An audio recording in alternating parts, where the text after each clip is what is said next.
tizim bu. Favqulodda holatlar nazorat xizmati. MCJ. Ha, u agentlikda mana shu nomerda olib ketgan mana shu bola. Men Siz olib ketyapsizmi? Qancha bo'ldi aka? qancha bo'ldi? Siz ertaga olib kelib beraman degansiz, to'g'rimi? Asli bo'yi olib kelmadingiz. To'g'ri. Hozir bu yoq aytyapti. To'lagan ekan deyapti. Hop. 150 ming so'mni nima deb olyapsizlar? Mana shu nimasiga deyapti. Buni Shartnoma qilamiz. Nima sababdan? Ertangi kunda katta kichik talafot bo'lgan xonadonlarga moddiy va amaliy yordam ko'rsatish maqsadida. Hurmatli fuqarolar, so'nggi yillarda kuz-qish mavsumi boshlanishi bilan mamlakatimiz bo'ylab maxsus kiyim-boshdagi shaxslar o'zlarini go'yoki davlat yong'in nazorat organi xodimi sifatida tanishtirib, fuqarolardan yillik majburiy to'lov qabilida pul mablag'larini noqonuniy tarzda yig'ish holatlari kuzatilmoqda.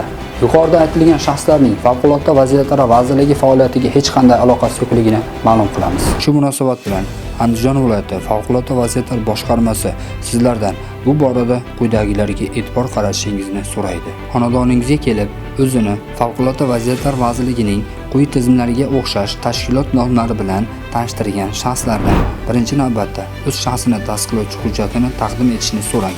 Ularning faoliyat turi hamda qanday xizmatlar ko'rsatishiga aniqlik kiriting. Nimaga bekalad deb pul so'rayapsan hozir?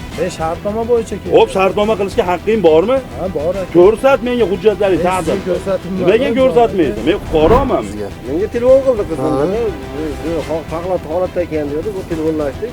Keldim. Siz aytdingiz 150 ming to'laysiz dedingiz, to'g'rimi? Mana murojaat cho'zdim. 150 ming to'laysiz. Shartnoma bo'yicha dedim. Pul yo'q dedim. Desam siz aytdingiz, o'zi 50 ming bera olasizmi dedingizmi? Ularda nimalarni Lekin sizga aytdimda men to'laverdim aka dedim. Qasbingizdan to'layin dedimmi sizga men endi mana Ular tomonidan taklif qilinadigan xizmatlarni bajarish faqat sizning roziligingiz asosida amalga oshirilishi mumkinligini unutmang. Ma'muriy javobgarlik to'g'risidagi kodeksning 209.1-moddasiga ko'ra formali kiyim-bosh kiyib yurish nazarda tutilgan vazirliklar, idoralar va tashkilotlar harbiy xizmatchilari hamda xodimlarining tasdiqlangan namunadagi harbiy idoraviy va maxsus formali kiyim-boshini bunday huquqqa ega bo'lmagan shaxslar tomonidan kiyib yurish uchun javobgarlik belgilanganligini eslatib o'tamiz. Agar xizmat ko'rsatmasdan yoki favqulodda vaziyatlardan muhofaza qilish yuzasidan biror ishlarni bajarmasdan sizdan majburiy tartibda to'lov talab qilinsa, o'z huquqlaringizni himoya qilish maqsadida huquqni muhofaza qiluvchi organlarga murojaat etishingiz mumkin.